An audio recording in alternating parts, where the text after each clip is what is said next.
Je m'appelle Florence Henry, je suis à la retraite, j'ai 66 ans, j'ai 5 enfants et 8 petits-enfants. J'ai commencé, à l'âge de 14 ans et demi parce que j'ai quitté l'école pour, des raisons, personnelles.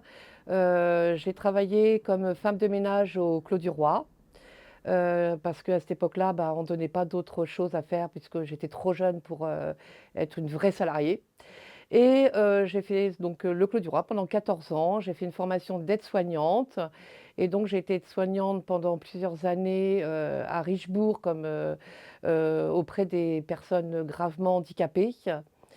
Ensuite, à la nai après la naissance de mon fils, j'ai décidé, de faire un autre métier, famille d'accueil. En termes d'expérience, j'ai quand même pas mal roulé ma bosse.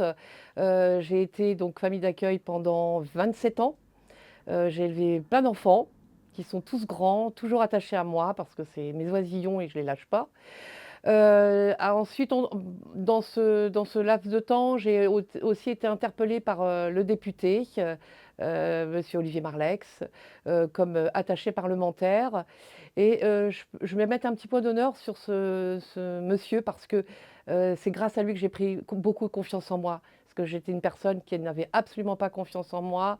J'avais une très mauvaise estime de moi et du coup il m'a aidée à grandir. Il m'a aidée à me sortir de mon cocon et franchement, je le remercie beaucoup.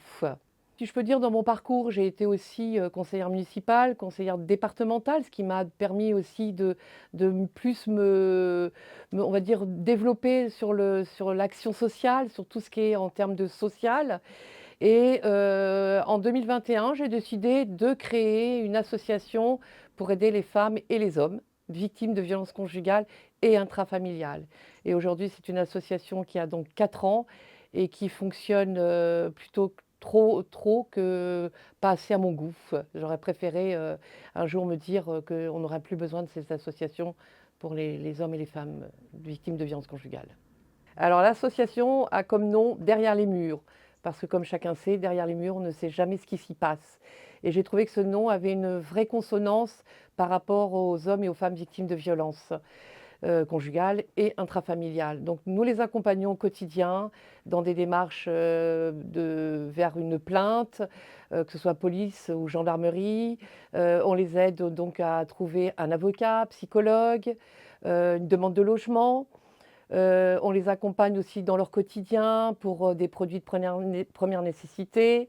Voilà, ça peut être de la puriculture, ça peut être des vêtements, enfin voilà, plein de choses et on les accompagne jusqu'au bout, hein, jusqu'à ce qu'ils soient bien installés dans leur logement et que, on a le plaisir derrière d'entendre, «Ben, on vous remercie, aujourd'hui on est heureux, on s'en sort bien, on est mariés, on fait des bébés». Donc pour nous, c'est vraiment le summum de, voilà, de l'histoire de Derrière les murs.